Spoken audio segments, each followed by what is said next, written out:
सास बनी सहेली।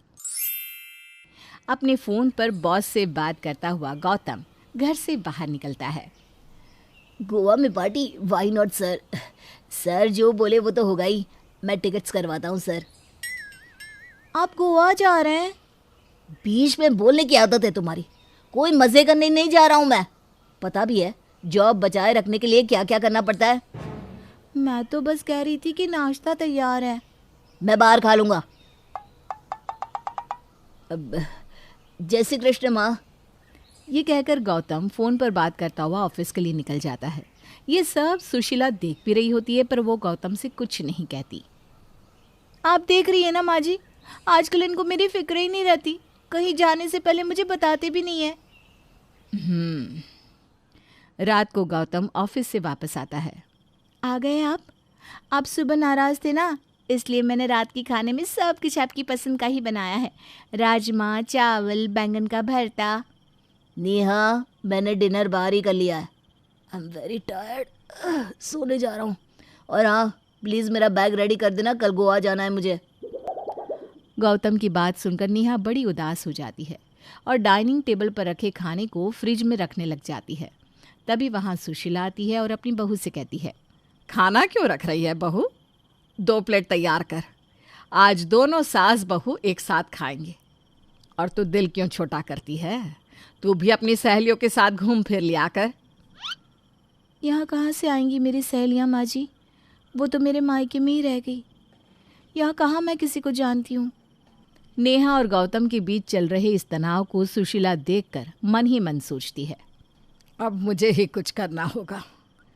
अगले दिन गौतम गोवा के लिए निकल जाता है और 2 दिन बाद गौतम नेहा को कॉल करता है। मेरी प्रेजेंटेशन बहुत अच्छी रही। बॉस मुझसे बहुत खुश है। यहाँ का सारा काम हो गया। मैं कल वापस आ रहा हूँ। गौतम के आने की खुशी में नेहा दरवाजे पर पूजा की थाली लिए खड़ी रहती है। भगवान का शुक्र है कि इनकी मीटिंग अच्छी रही। इस ट्रिप के बाद इनका आधा प्रेशर कम हो जाएगा। लगता है अब हमारे बीच सब कुछ ठीक होने वाला है। तभी वहाँ गौतम आता है और नेहा को पूजा की थाली लिए खड़ा देखकर बहुत गुस्सा हो जाता है। साजन जी घर आए, साजन जी घर आए। अब आगे गौतम जी। कितने दिनों बाद मेरा मूड ठीक हुआ था, पर तुमसे तो मेरी खुशी बर्दाश्त ही नहीं होती ना। ये सब करने की क्या जरूरत थी? ये तो आपके आने की खुशी में है जी। ये देखिए, मैंने मूवी की 2 टिकट्स भी ली है हमारे लिए, ताकि आप रिलैक्स कर सको। रिलैक्स मैं करूँगा तो काम तुम करोगी क्या? तुम्हें तो कोई काम रहता नहीं। 2 टाइम खाना बनाओ और दिन भर ड्रामा करो। बस एक शब्द और नहीं। मेरी बहू के साथ ऐसा व्यवहार मैं बर्दाश्त नहीं करूंगी गौतम। माँ। चुप, एकदम चुप। आओ नेहा मेरे साथ। अब मैं देखती हूँ कि कौन तुम्हें क्या बोलता है। सुशीला के सब्र का बांध अब टूट चुका था और इस मसले का हल अब वो खुद निकालती है, उसी रात खाने की टेबल पर। माँ सुनिए ना। बहू, आज से तुम मेरे कमरे में सोओगी। किसी के काम में हमें दखलंदाजी नहीं करनी चाहिए। पर माँ जी, बाबूजी कहाँ सोएंगी? अब से वो गौतम के साथ सोएंगे और तुम मेरे। सुशीला नेहा को अपने साथ अपने कमरे में ले जाती है। अगली सुबह गौतम को उठने में देरी हो जाती है और वो नेहा को आवाज़ लगाता है। ये नेहा भी ना मुझे टाइम से उठाया नहीं, अब मैं लेट हो जाऊंगा। अरे यार नेहा, मेरा टिफिन कहाँ है? मेरी बहू किसी का खाना नहीं बनाएगी। अपना खाना खुद बनाओ और खुद ही समय पर उठा करो। वो किसी के नौकर नहीं। माँ जी, आज लंच डेट पर मैं क्या पहनूं? तुम किसके साथ डेट पर जा रही हो? मेरे। दोनों सास बहुएं एक साथ ब्रेकफास्ट बनाकर खा लेती हैं, फिर दोनों तैयार होकर लंच के लिए निकल पड़ती है। जहाँ सुशीला और नेहा लंच कर रही थी, उसके टेबल के पास वाले टेबल पर गौतम और उसके कलीग्स आकर बैठ जाते हैं। अरे गौतम, ये तो भाभी है ना, आंटी के साथ। वाह यार, कितना लकी है तू। यहाँ तो सभी के घर सास बहू का ड्रामा चलता रहता है और एक तेरा घर है जहाँ सास बहू फ्रेंड्स की तरह लंच कर रही हैं।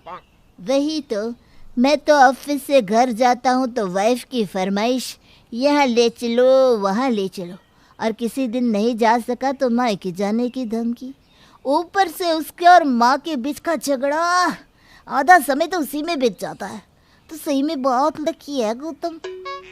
चल बहू, अब हम दोनों शॉपिंग पर चलते हैं। सुशीला और नेहा शॉपिंग पर चली जाती है। मॉल में नेहा खुद के लिए साड़ियाँ पसंद कर रही होती है, तभी सुशीला कहती है, तेरे पहनावे से भी गौतम परेशान है ना बहू, तो अब तू उसे दिखा दे कि तू वक्त आने पर उसके ऑफिस के फ्रेंड्स की तरह भी बन सकती है। भैया, वेस्टर्न ड्रेस दिखाइए। सेल्समैन बहुत सारी अच्छी अच्छी ड्रेसेस दिखाता है। कल तेरा जन्मदिन है बहू, कल तू यही पहनना। दिन भर बाहर एक दूसरे के साथ समय बिताकर नेहा और सुशीला वापस घर आ जाते हैं। किस चीज़ की तैयारियां चल रही है? लेकिन कोई कुछ नहीं बोलता। साइलेंस। कोई कुछ बोलेगा भी? बहू का जन्मदिन है कल, उसी की तैयारियां कर रहे हैं हम। तूने तो बाहर खाना खा लिया होगा ना? बाहर? सुबह से 2 बार बाहर खा चुका हूँ।